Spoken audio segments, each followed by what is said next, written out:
Good morning and welcome to today's debate in the 19th Middlesex District House of Representatives. I'm Tom Zupa, Assistant Managing Editor of The Sun, and I'll be moderating this morning's debate. I want to remind you that if you miss any or all of this debate after this point, you can pick it up at lowellsun.com through Election Day or at the Lowell Sun channel on YouTube.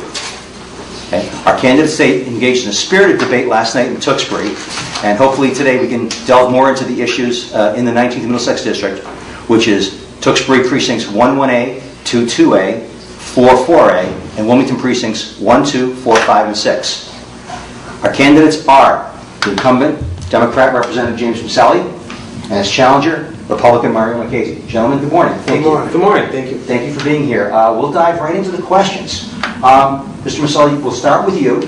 Candidates talk a lot about eliminating wasteful spending in government, but all spending goes towards some purpose. How at the State House in the coming years will you determine what's wasteful and not necessary in the state budget? What are your priorities?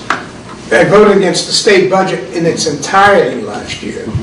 And I voted against it mainly because the tax structure was being built into there, the increase in the sales tax, the increase in the alcohol tax. Usually the way it works, as far as the budget is concerned, and I'll tell you my priorities, the way it works is that a number of amendments are filed, as you know, a number of amendments, and I mean a vast number of amendments. And we deal with those amendments in the beginning, and you vote on them as you deem them a priority. So as far as the budget itself is concerned, I'm always in the areas of education, public health, always very much focused on what it does, especially for my district. And I usually file my own amendments too. So I talk about jobs, the economy, the education, and public health is my priority. And public health is my priority, not primarily, but one of the reasons would be the Tewksbury Hospital. Always have to keep that viable, always have to keep that open, always have to make sure that that is still up and running. And as you know, in the past, they've tried closing that down. I'm talking about going a ways back. And we have 500 patients there and 1,100 employees. So it's the second biggest employer in the state, in the town of Tewksbury. So what would be your priorities? Just you have a few seconds left. What's wasteful? What would you consider a wasteful project? They tried building a lot of things into public health. There are things into public health. In fact, you could go up and down that budget, and you might find what you deem waste, though, is someone else's priority. But I tend to see a lot of waste built into public health, not by the commissioners and the proponents of the department, but usually from outside sources. Things that they don't want to spend money on, and that's what happens there. Mr. Marchese, 60 seconds. The problem with state government, as Representative Miceli has just indicated, they issue all these amendments and you have all this bureaucracy and all these documents and over and over and over again. But it seems that nobody really gets to the issue or really tries to solve the problem. Right now, if you want to talk about wasteful spending, the biggest thing right now where you can actually save about $250 million a year is in terms of mass health. And moving all those people that are in the mass health, moving them to a privately managed but publicly funded system, right off the bat will save on average about $200 million to $250 million a year. Right now, last year we spent $8.3 billion on mass health. This year it's $9 billion. The cost of health insurance is escalating to an astronomical number in this state, and it's totally unsustainable. It's something that we need to really take a hard look at, and by moving people into a managed system, that it's a real idea, it works, it makes sense, and that's something that we need to take advantage of now, and not just waste time on amendments and keep talking about and discussing the issue. We need to tackle the issue on point and take care of it immediately. And what we need to do also is to take a look at the budget from stem to stern. And one thing, what I would do, if elected, is I would put a moratorium on all new hiring in state government. Stop the hiring, take a look at the state budget from top to bottom, and take a look to see, make sure all those positions in state government are being efficient. And if we do have some efficiencies, then maybe we move some people around, and then we take people that are in state government and find them opportunities in the private sector, train those people, and make sure that we have an opportunity for them in the private sector. Yeah, there are other areas when you talk about the healthcare system. Don't forget, what you're saying when you talk about managed care is something that the legislature is looking at, and I disagree with in the way it's being presented. They're putting basically, so that the public knows, everyone on a budget. In other words, every individual will have an allowance as far as what they can get for health care. Remember the HMOs? Remember how that worked? That was really efficient, wasn't it? It was efficient to the point of not giving care. So I don't agree with you on that. I don't think we should go to that unless we take and I'll be frank with you, much harder look. Feeling out there is, you talk about Obamacare. Feeling out there is they like the system the way it is. They like their doctors. And people say it's unsustainable.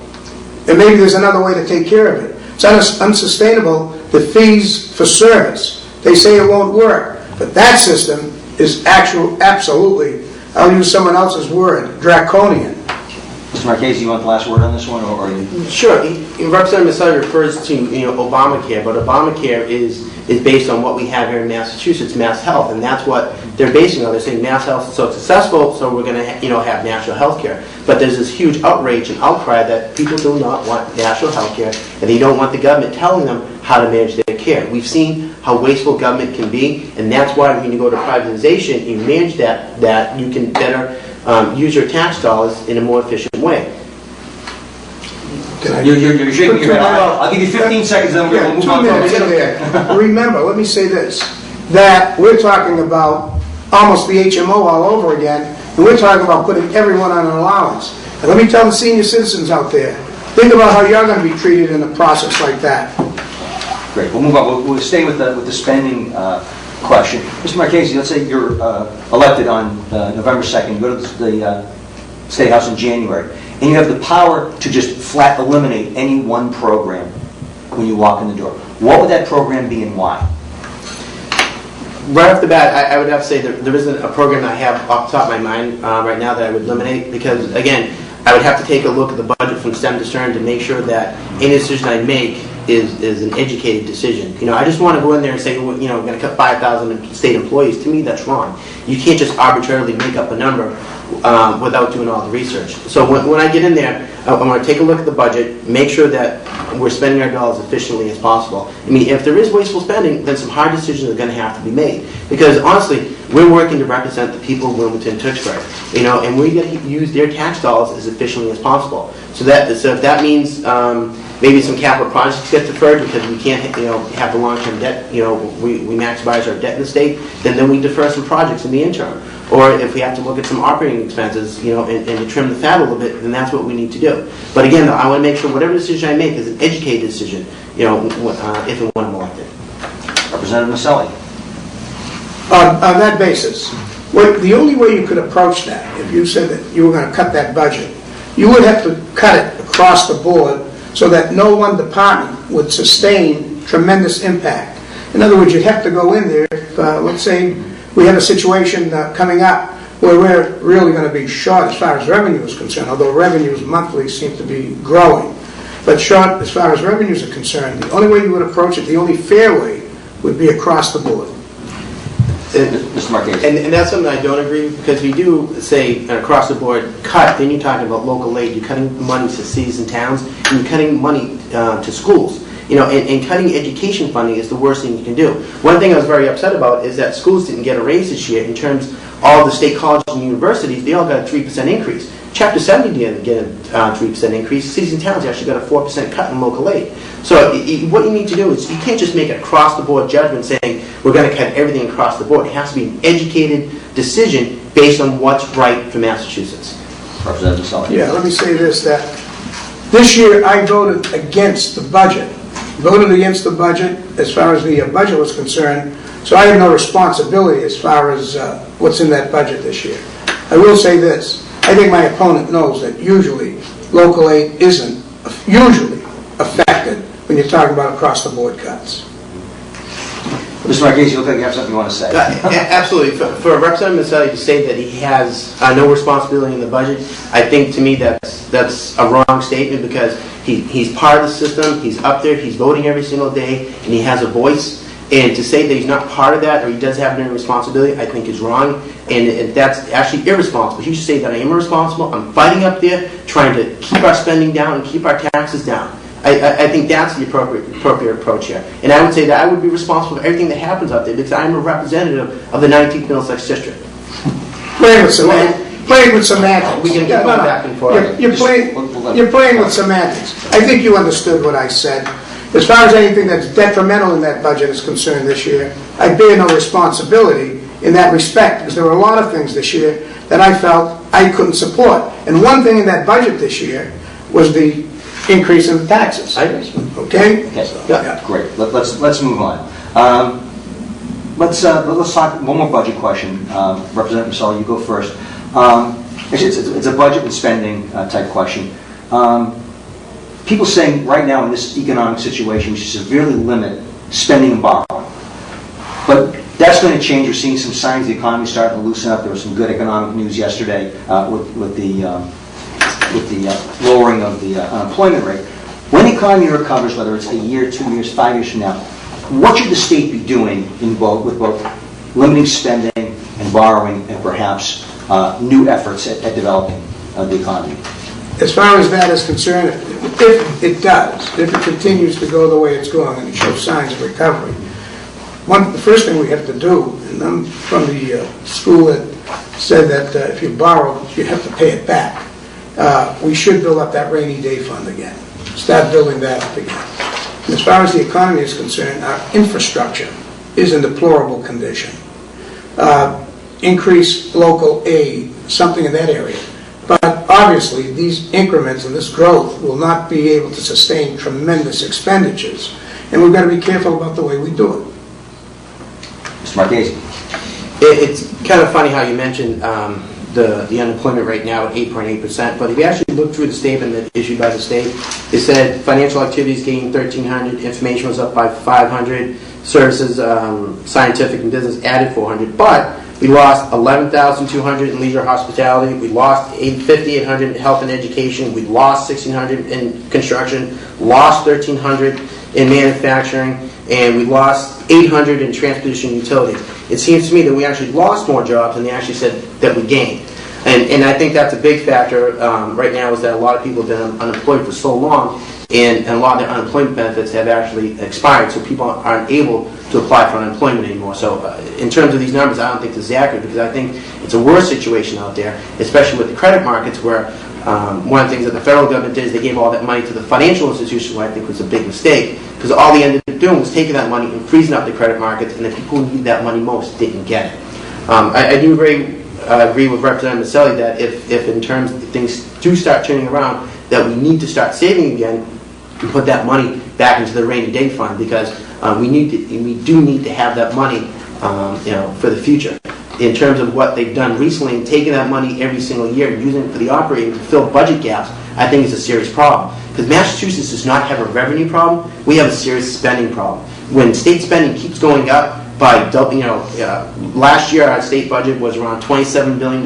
This year, according to the state government's budget website, it's $29.4 billion. Again, that's from the government's website. So that's a 7.7 increase in government spending, of which $2 billion of that is federal stimulus dollars, money that we're not going to have next year. And that's a harsh reality that we're going to have to deal with in FY12.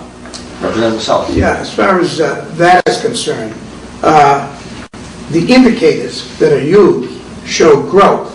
But if you talk to the person in Tewksbury or Wilmington, there's still a lot of people who are out of work, who don't subscribe to it, don't believe in it. And what we do for them is, and I don't want to digress too far here, what we're doing for those individuals in the district is of the utmost importance. And I've spent time trying to find people, find jobs for people, and I was frank last night, and I think you heard it. Number one, we've got to do something legislatively. We've done something with the economic growth legislation, but we've got to do something more in the vein of what I've been doing. Go out to some of these companies, talk to some of the captains of industry, sit down with them, and in doing that, I found out one company that had a problem that looked like we might be able to help. And that was a company in Wilmington. In fact, your reporter was with me that day. They got a grant, and I helped them get it, which brought their funding up to an area where they could go out, hire people. In fact, they were talking about putting on another shift. Okay. Thank you, Representative Miceli. Mr. Marchese. In terms of putting people back to work, it's about lowering the corporate tax rate. It's about bringing real investment, real jobs back to Massachusetts. It's not just about focusing on the captains of industry. It's focusing on industry across the board. All businesses, large, medium, and small, especially small local businesses, Because once you help them, you're going to bring local jobs back to the community, you're going to strengthen the community, you're going to strengthen your housing market, and you're going to be able to restart your community, and you're going to make sure our communities have the property taxes that they need and the revenue to sustain growth. And that's what we need. This leads me right into my next question, which is going to be about job stimulus. Mr. Marchese, this is your question. What's your job stimulus plan? How do you do this and grow jobs? The number I talked about at the debate last night was something like 2,000 people in this legislative district that are still out of work, that are looking for it. How do you generate those jobs? It's simple. You have to make Massachusetts a friendly place to do business. And the first thing, as I said before, you need to lower the corporate tax rate to a reasonable rate of about 5%. And you have to make a guarantee to businesses that they're going to invest in Massachusetts. You have to say, okay, great, we're not going to change the corporate tax structure on you 7 times in 10 years. We're going to say, no, this is your corporate tax rate. This is what you can expect. So when you invest in Massachusetts, this is what you can expect 5, 10, 25 years from now, because you're going to bring jobs to Massachusetts and we want you here. And when those jobs come here, what we need to do is also ease up on the unemployment insurance tax that we charge employees, because if they're going to bring real jobs in here, why do we need to charge them such a high unemployment tax? Because if they're bringing real jobs, well, guess what? They're taking people off the unemployment rate and putting them back to work. And they're going to create real tax revenue, and again, put money back into the economy, and it's going to start that cycle all over again. So it's all about being friendly to business, deregulating, and making it easier for businesses to do business in Massachusetts. If you check the record, I've already been involved in that area. But for instance, today, they're going to announce that Tewksbury, yesterday I should say, becomes an economic development area and designated by the Commonwealth, which would make loans available to companies, which would offer a host of services to companies. As far as the unemployment rate is concerned, the insurance is concerned, I have consistently voted to keep it at the lower end and refused to vote to increase it this year. In terms of that, it's actually Tewksbury is going to be labeled economic target area, and they work with the Economic Development Council in this area to get this designation. However, what people need to realize is that the state actually doesn't offer any benefits. They don't offer any tax incentives. Everything is on the town of Tewksbury. 1, to find the location, 2, to find the business to attract, and 3, to actually provide the tax incentives. So everything is on the town of Tewksbury itself to bring business into town, to offer these tax incentives. So just because they get a label, which is great, the state does some advertising for them, makes them an economic target area, they don't actually offer any real incentives. Representative, I've already done the research, I've actually talked to the director on this, so please let me finish my comment. So this is something I think that the town of Tewksbury has done a great job, and they're actually taking a step in the right direction. And they're being proactive to bring businesses back to Tewksbury. Similar, they recently just approved an overlay plan for South Tewksbury in rezoning that area to have some more mixed-use developments, more residential, and allow business to come into Tewksbury and develop the area for more economic growth, which I think is great for Tewksbury. I was at that meeting the other day that Nikki Songus hosted with Secretary LaHood and spoke on behalf of the economic development area as far as the new situation was that bypassed the secondary roads was concerned, which should go a long way toward helping us get to where we're going. I don't want to play that down, though. If they hadn't received that designation, they wouldn't be able to do all of the things they're going to do. And that's going to be the lifeblood of any growth in Tewksbury right now, too. Don't get me wrong. I think it's great. Tewksbury has taken the right steps and they're moving in the right direction. Also, they just approved the new plan for the ring road up around 93, which is great. And it's going to open up hundreds of acres of landlocked property. It's going to bring in thousands of dollars and millions of dollars in tax revenue, thousands of jobs, and it's right for the district. And I was there at the meeting. You weren't, to speak on its behalf the other day. Well, Representative Miceli, I wasn't invited to the meeting, and you actually showed up late and interrupted Nikki Songus. That's absolutely right. That's right. You know what? Can I comment to that? 15 seconds. 15 seconds. They had deemed spokesman, and I said, let me tell you, I represent that community. I want to speak. So I was going to be pushed back so that I couldn't speak. Got up, spoke, talked on behalf of the residents and the Board of Selectmen, and absolutely made sure that I was recognized. Well, Representative, on behalf of the community. Well, I wanted to be there also on behalf of the community, but when they have it in a private meeting room, on private property with secured zones, and public citizens can't get into a private meeting that's above them, I think that was wrong. It was in the wrong place. It should have been held maybe at the Tewksbury Senior Center in our public building so you can have public input. First time I'll agree with you. But we were invited. But the public should have been invited. Okay, we do need to move on from there. And I believe, Representative Miceli, I believe you have the next question. You talked a little bit last night about casino gambling. If you could talk a little bit about how you feel about it, and if you would prove it, how many licenses, what kinds of casino gambling should be allowed, and where do you think it should go? Okay, talking about the casino gambling, obviously, as you remember last night, I support it. And I support it, especially in this market. If we were in an area of growth, maybe I would take another look at it and try to temper it and keep it down to a few licenses up for a bid as far as the casinos are concerned, and maybe look at slot parlors a little differently. But slot parlors, as you know, are going to sustain the racing industry in Massachusetts. I support it. Where should they go and how many? You know, that's an arbitrary figure. And some people say, we'll start out with very few. But I thought the program that the House offered, as far as numbers are concerned, 3 casinos, 2 slot parlors, I didn't have any real problem with that. I voted for it and supported it. Right now, it's the only show in town as far as something that will create jobs, construction jobs. And the estimate, as I said last night, is approximately 10,000 jobs. And will offer a number of jobs, not in the higher paying end of the strata, but paying jobs in the casinos themselves.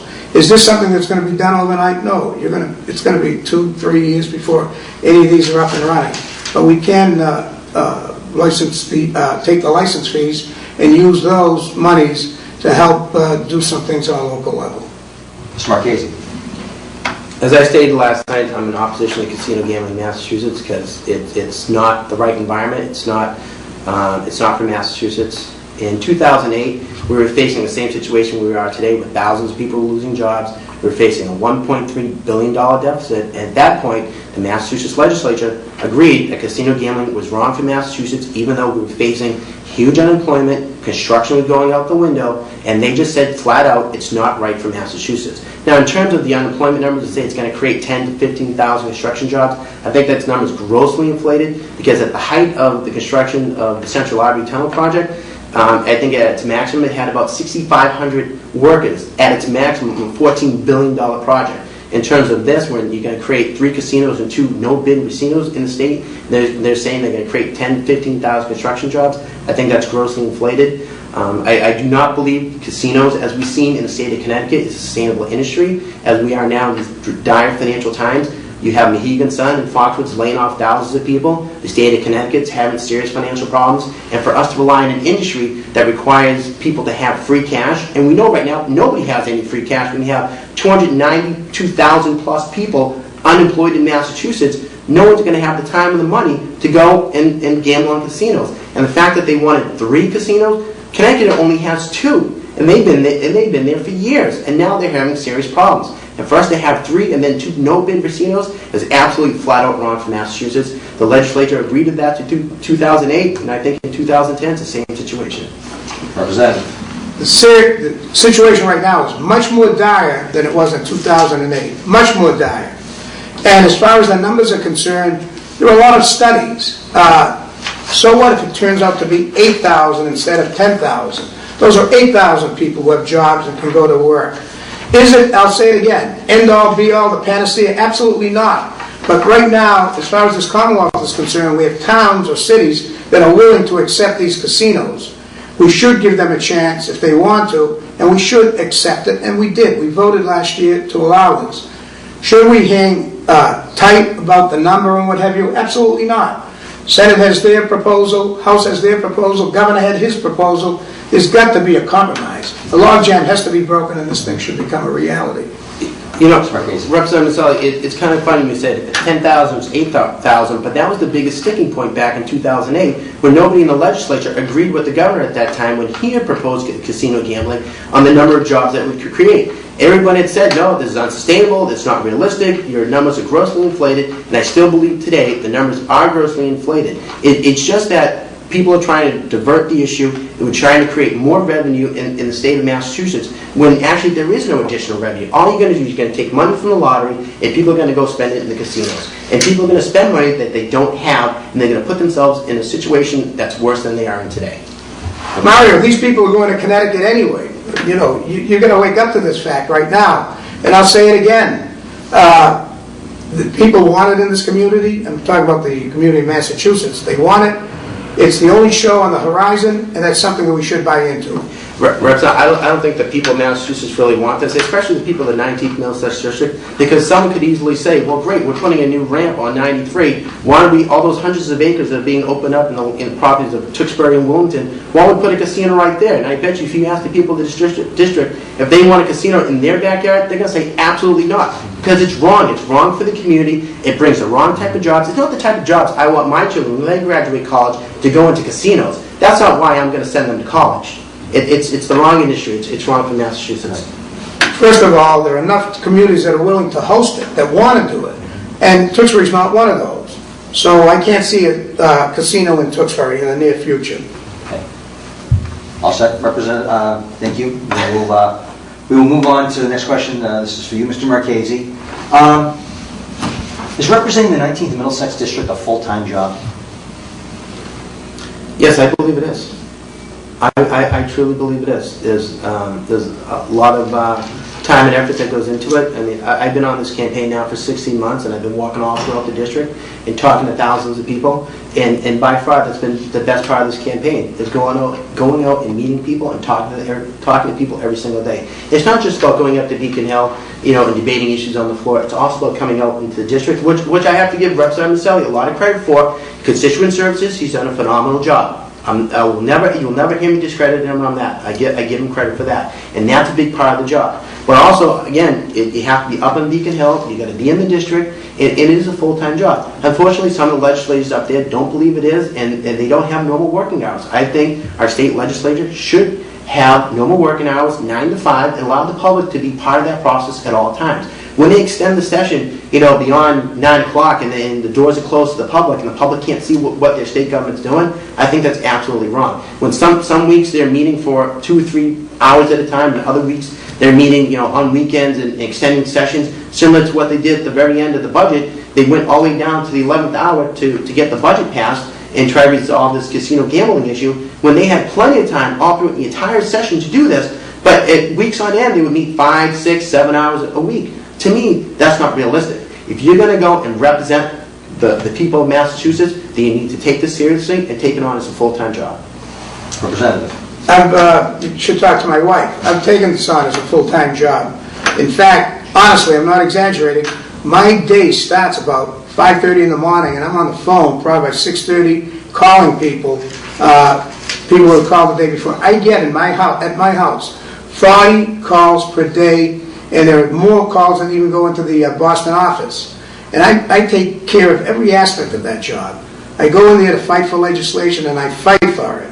And one of the speakers once said, George Kavarian, if he ever had to hire a lobbyist to come in there on his behalf, he'd hire me, because I'm tenacious. I really work at that, work very hard. If there's any program that's available that's good for my district, I make sure that I notify the district, keep them informed, and I pursue these, especially when times were better and more money was available. I can go through that district and point at projects that I didn't get by osmosis. I got by putting line items in the budget. And constituent service, and I appreciate that, very important part of that situation. I make sure when people have problems, and I can go through a myriad of problems that people call on. And I mentioned last night, one of the areas that I really feel that we really have done a lot. We get people who say, gee, I can't get my daughter in bed at the rehab center as far as a problem is concerned. She's either drug addicted or alcohol addicted. Can you help? And I'll show you some letters that'll bring tears to your eyes. But the situation is, I've done it from every aspect, and I do it well. And I don't mind saying that. I think I've got testimonials that'll prove that too. So it is a full-time job. Would I like the hours to be more uniform as far as being in Boston is concerned? Absolutely. There's a speaker at one time who put the House in recess, and we'd be in recess for 3 days. And you'd be around there waiting for something to happen. But I agree. Maybe it could be better regulated on that level. Mr. Marchese? Representative, I think it's a little hypocritical of you to say that it's a full-time job when you've actually touted your 30-plus years in the insurance business, that you said you had profitable business. Even last night, you agreed that you did take a salary out of your job, and you also took a salary from the state, and you said you earned your pension from the state. If this really is a full-time job, then people need to take it seriously and take this as a full-time job and not work on the side and work other businesses, either being attorneys or insurance agents or funeral home directors or land developers or what it may be. This is an opportunity to represent the people, and people need to take it seriously and need to focus on this to do their job correctly and not have distractions of some other side business, because this is a full-time job. Representative, you can respond. Yeah, evidently you didn't hear too well last night. And here's what I said about my business. It was very successful until I sold it. Very successful. I had a great staff working for me. And all I would do is probably go in there a couple of evenings, check what's been happening. And in fact, there was a member of the family who was running it. So I spent very little or no time there. I was a full-time legislator then. I'm a full-time legislator now. And I invested in the business, built the business with my partner. Of course I took an investment back out of there. And I'll say it again. You couldn't put as many hours into this business as I do. You couldn't work those hours. I work from, as I said, early in the morning till late at night. And it's not unusual for me to get home at 9, 10 at night after going to a hearing or a meeting. So don't try to cloud the issue. I separated those two distinctly. And I started that business before I got into the legislature. Quickly, and we're going to move Absolutely.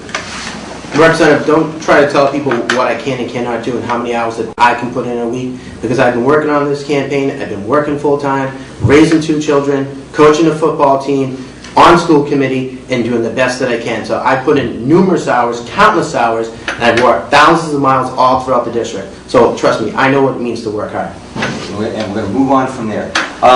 Next question, Representative Miceli.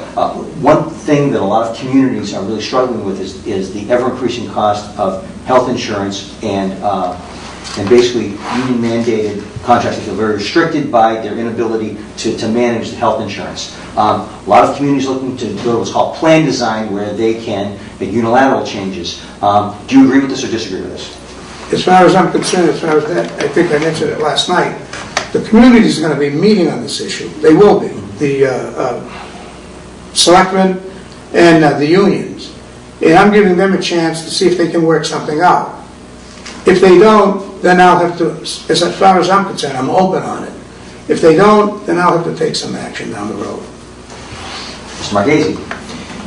My honest opinion is this: if that the town has an agreement and has a set contract with the unions, they need to honor that contract. But once that contract is up, my opinion, everything's open to negotiation. If that means that the town wants to come in and offer a different health insurance plan, then so be it, because that should be their right, because it's their money. It's the citizens of that town that are paying for that health insurance, and they should be able to provide the type of insurance that they want to be able to provide, that they can afford. Again, I don't agree that cities and towns should be able to openly break union contracts or any type of contract, because that's just a violation.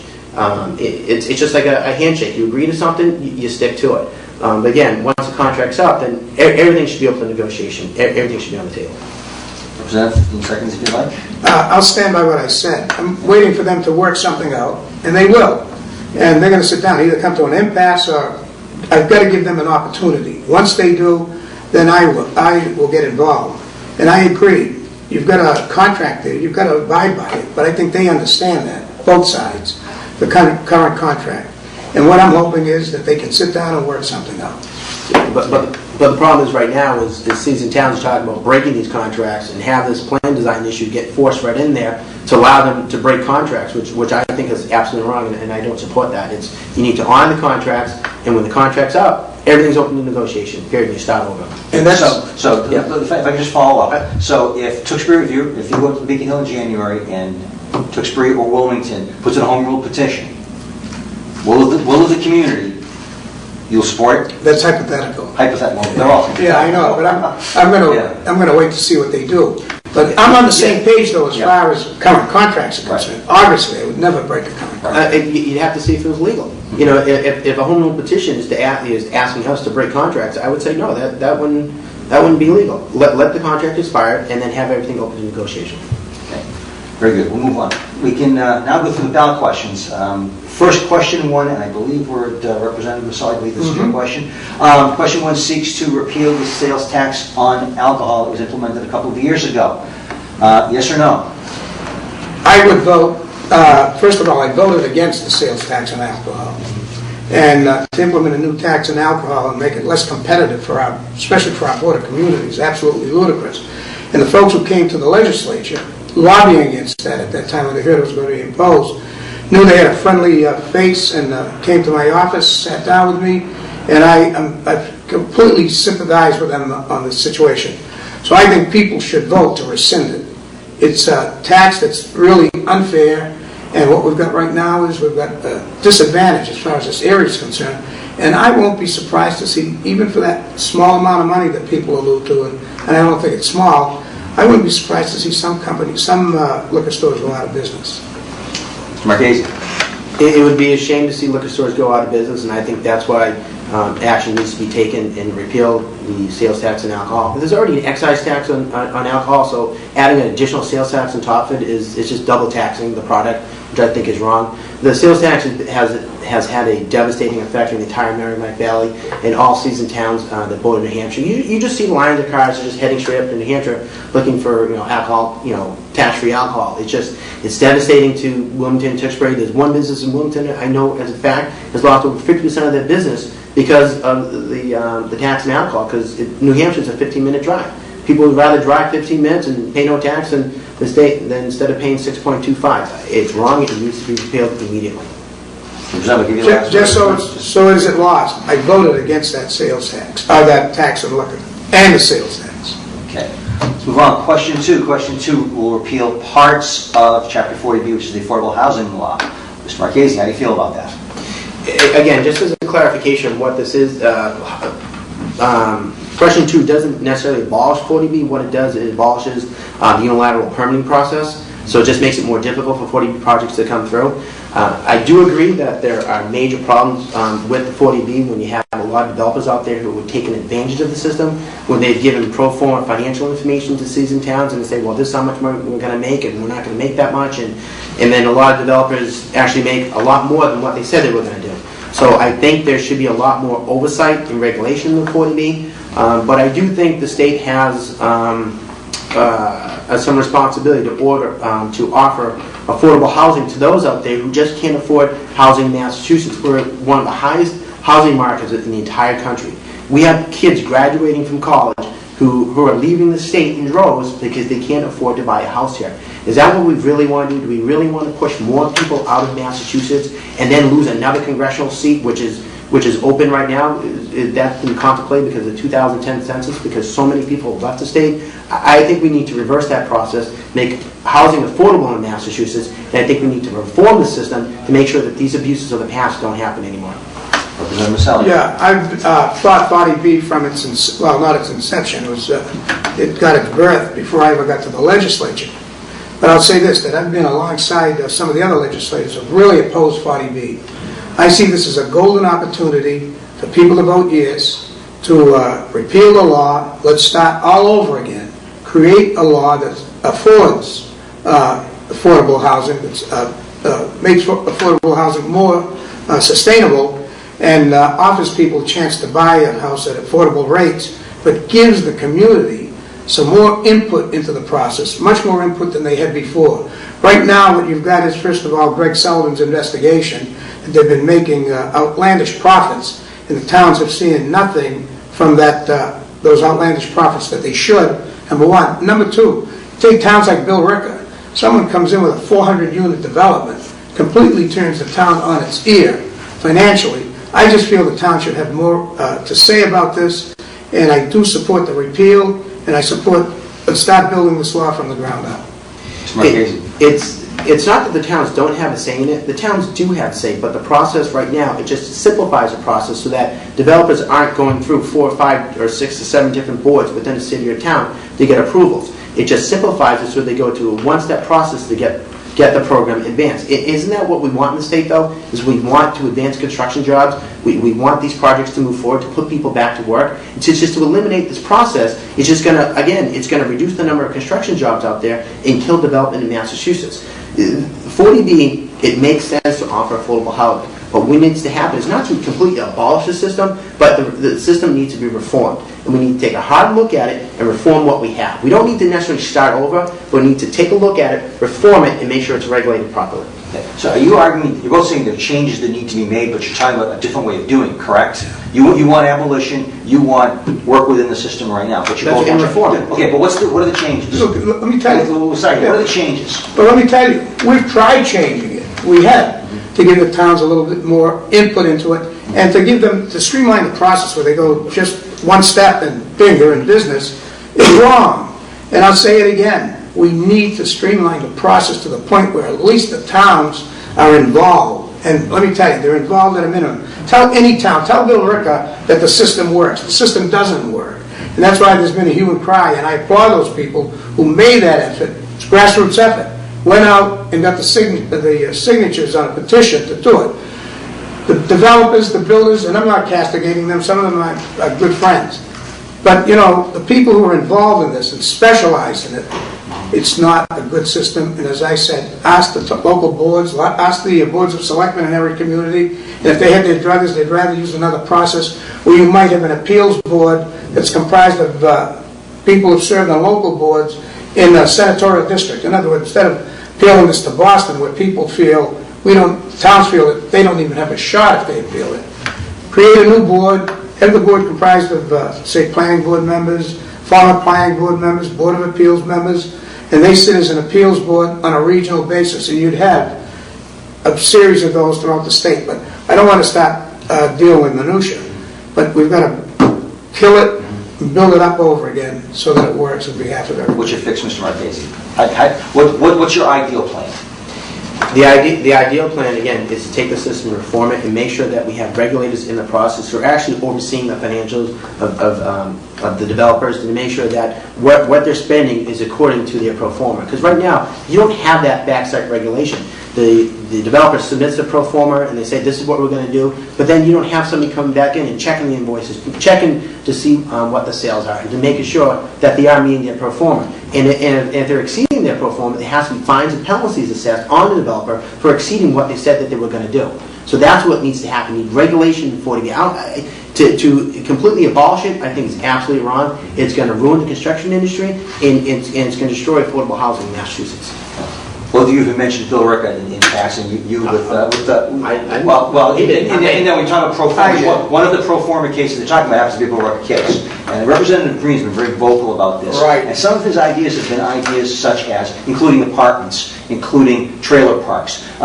Does your fix include what the definition really is of affordable housing? It would, and as I said, Representative Green has offered this in the past, and I've always supported it too. And I'll say it again, when you keep saying regulate it a bit more, or just, kind of toy with it and massage it and try to get it to work, you're not going to be able to do that. Every time those have been proposed on anything on the floor, never has a chance. And then when you go to the department, all they give you is eyewash as far as anything to make this sustainable. It's got to be rescinded, and I think the people who've done this have done the Commonwealth a service. And I'm not saying wipe out any approach to affordable housing. Of course not. In fact, we're not talking about destroying the construction industry by rescinding it and trying to rebuild it. But that's what you said there. You want to abolish 40B. By doing that, you're going to ruin the affordable housing stock in Massachusetts. And when you want to go and you want to abolish this and start all over, if you already have a system in place that you can build upon, what do you think is going to happen when you abolish it and start from scratch again? You're going to have all the same arguments that you're talking about right now in terms of trying to reform it and work with the system. It'll be twice as hard starting from scratch. You're going to have just as many arguments. You're just going to have just as many issues. So that's what I was saying. If you already have a base to work from, take that and build upon it. You're not listening when you say build upon it.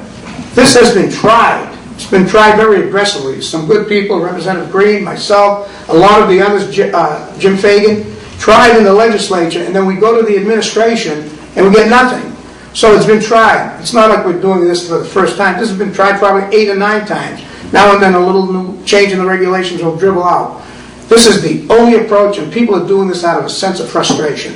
But last word, Mr. Marchese, go ahead. But when you say that, you sound you're frustrated and you don't want to make another attempt at it. Isn't that what we tell the voters though? When they get frustrated and people don't want to get out and vote, but you have to. You got to keep trying. You got to keep getting out there. You got to be a part of the process if you really want to affect it. If it doesn't happen the first time, the second time, you just keep going. It's not you just pragmatic. Keep harder. It isn't pragmatic. Okay. It doesn't work. Okay, I think we've really kind of beat that one pretty good. Okay, next question, question 3, Representative Miceli. Tax rollback. Question time of frustration. People are frustrated. They want to roll the taxes back to 3% for sales tax. 2 things. Do you approve it? And if you don't approve it and the voters approve it, will you vote for it in the legislature? I think a rollback to 3% would be an absolute disaster. But people are doing this out of, as you said, out of a sense of frustration. They don't like what's on the table right now. They're not happy with what happened this past year with the sales tax and the liquor tax. And they're doing it out of a sense of frustration. Do I support rolling it back to 3%? No, I don't. However, to answer your second question, I don't support that at all. If it passes, it will be carved and granted, absolutely, unequivocally. It will have my support in the legislature. Mr. Marchese.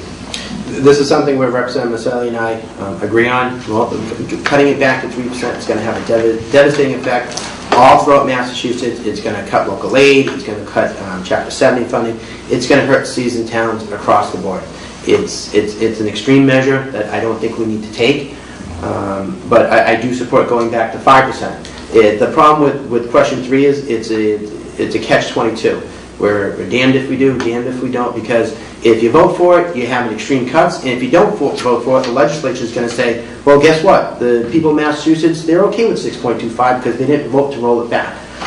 So if the people did vote for it, and this is what they wanted, then again, I agree with Representative Miceli, this is something that you need to support because it is the will of the people, and we're going to have to deal with it. But people just need to know that rolling it back to 3% is just not a simple overnight switch. It's going to have a devastating effect on Massachusetts. Quick question. Where should the sales tax rate be? I'd be willing to go back to 5. Agreed. I think 5% is a comfortable number. Okay, and even though there's a loss in revenue, that's something that you believe the legislature can handle? 5%? Yeah. Yes. Yeah. Okay.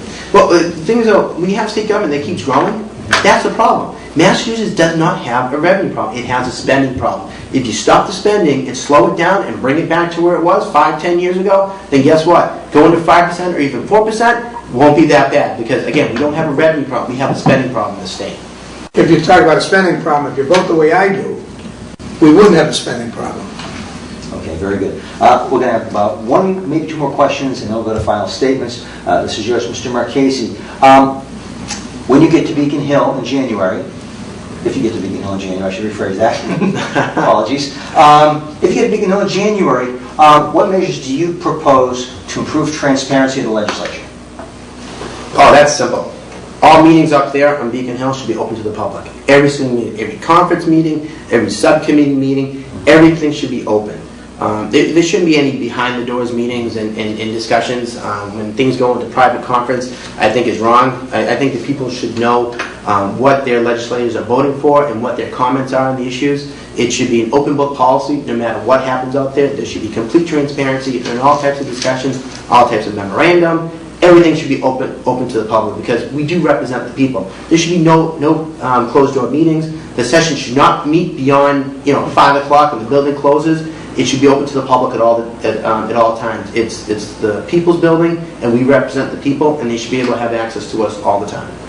Representative. Having served in various committees, Ways and Means, chaired a committee for years, and I've always agreed, as far as the facility is concerned, facilities should be open, all the meetings should be public, and I think the one area where we get into a problem, and the reporters know this very well, is the conference committees.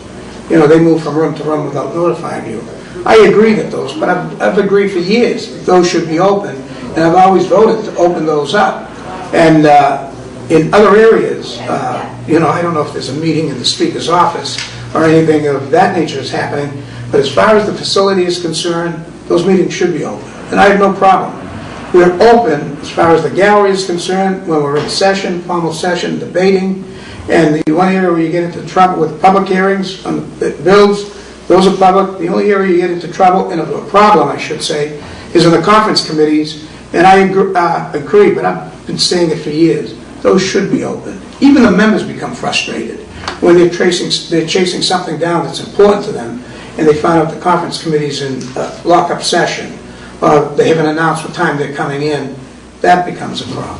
Mr. Marchese? And the same thing, when they're in formal session, a lot of legislators vote to go beyond, the 9 o'clock hour when the building closes and the public gets kicked out of the gallery. I think that's wrong. All the debate that happens should be open to the public, and people should have access all the time.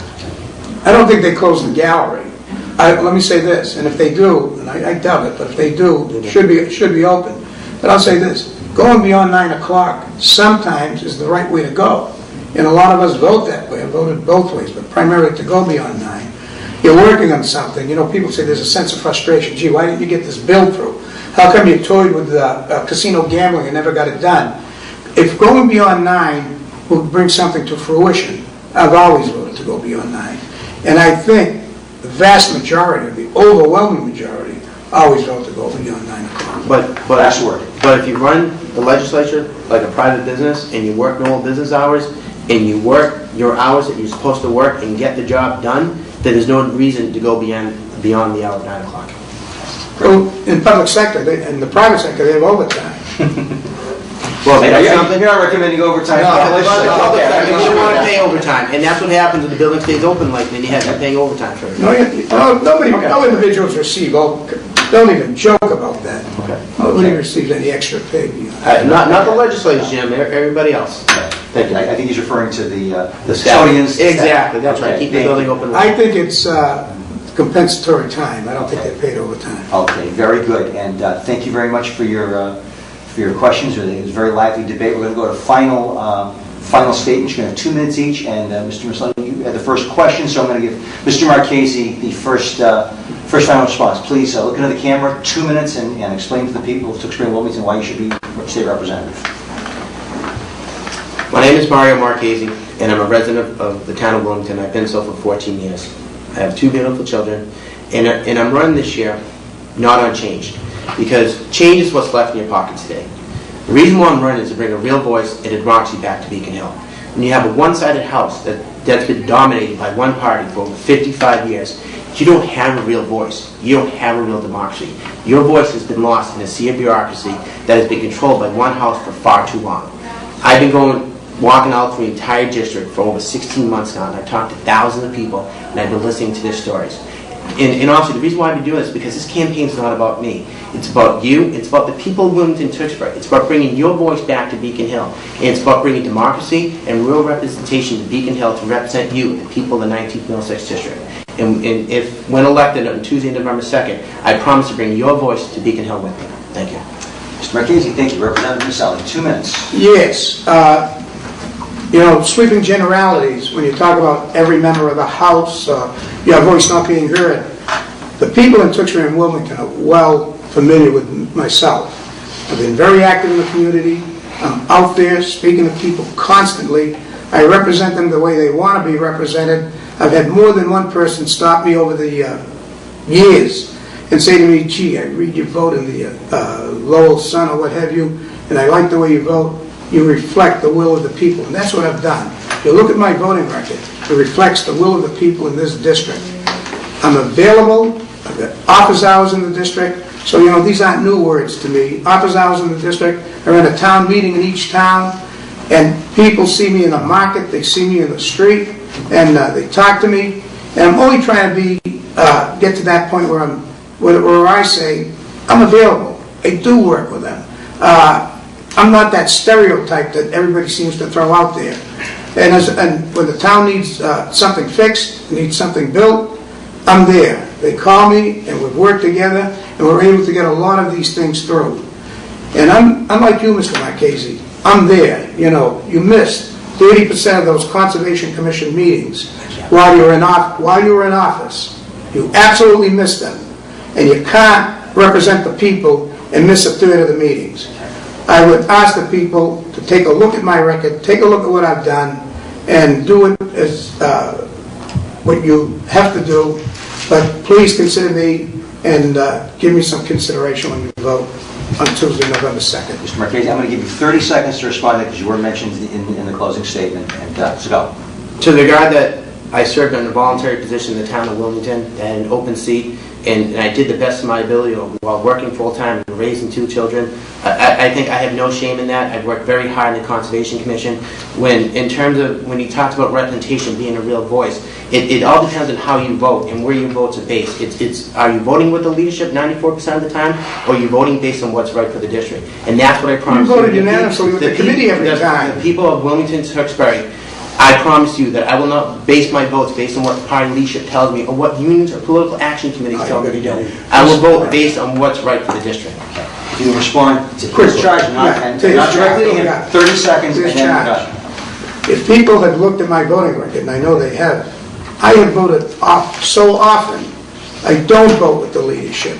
In fact, it's cost me dearly. I've lost chairmanships over it, but it's well worth the price. I'm a truly independent voice, and no matter how you try to color it, I am. And I would hope that people would remember that and vote for me again on November 2nd. Thank you. Gentlemen, thank you very much. Once again, candidates for state representative in the 19th Middlesex District, the incumbent, Representative James Miceli, Democrat, and the challenger, Mario Marchese, Republican. This seat involves Tewksbury Precincts 1A, 22A, 4A, and Wilmington Precincts 1, 2, 4, 5, and 6. So most of Tewksbury, most of Wilmington. If you're watching this, chances are this is your representative seat. If you tuned in a little bit late, this will be available throughout the election on lowellsun.com. It'll also be available at the YouTube channel, Lowell Sun, as well. Thank you very much for joining us. If you're also interested, at 1 o'clock on Friday, we'll have a debate between the 3 candidates for the 1st Middlesex Senate District. Thank you very much. Have a good day.